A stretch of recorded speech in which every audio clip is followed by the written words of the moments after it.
Mommy, start if I say action. Bismillahirrahmanirrahim. Assalamualaikum warahmatullahi wabarakatuh. Jumpa lagi dalam channel YouTube saya.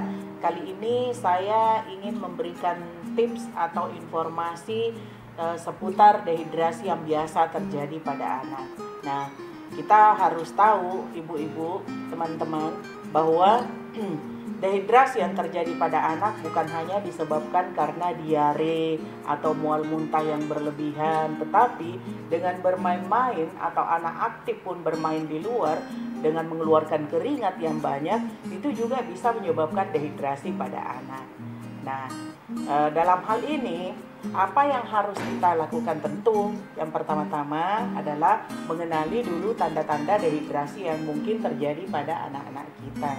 Tanda-tanda apa itu? Misalnya pada bibir kering dan pecah-pecah. Kemudian kalau kita melihat dari urine atau air kencingnya, itu biasanya berwarna pekat atau bahkan sedikit dan atau tidak ada sama sekali. Dan kalau terjadinya pada bayi, itu tandanya bisa kita lihat biasanya pada ubung-ubung itu agak cekung, ya. Kemudian biasanya tingkat kerewelannya itu sangat tinggi.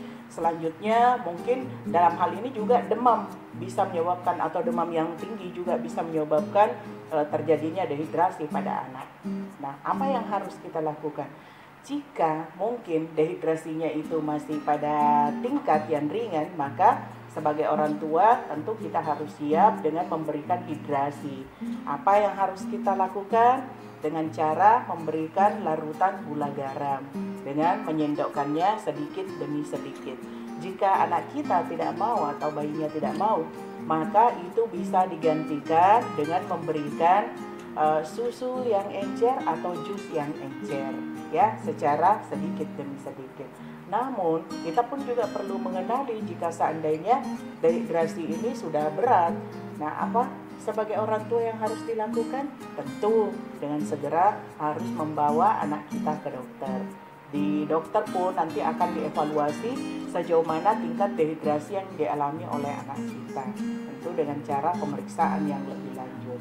Dan hal yang paling biasanya kita lihat dalam hal ini adalah tentu dokter memberikan cairan melalui intravena misalnya.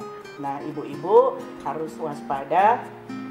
Jangan menganggap bahwa dengan melakukan aktivitas di luar secara lebih aktif, mengeluarkan keringat yang banyak, itu tidak menimbulkan dehidrasi. Ini harus kita waspadai dengan tetap memberikan cairan atau minuman kepada anak-anak kita untuk menjaga tubuhnya tetap terhidrasi dengan baik.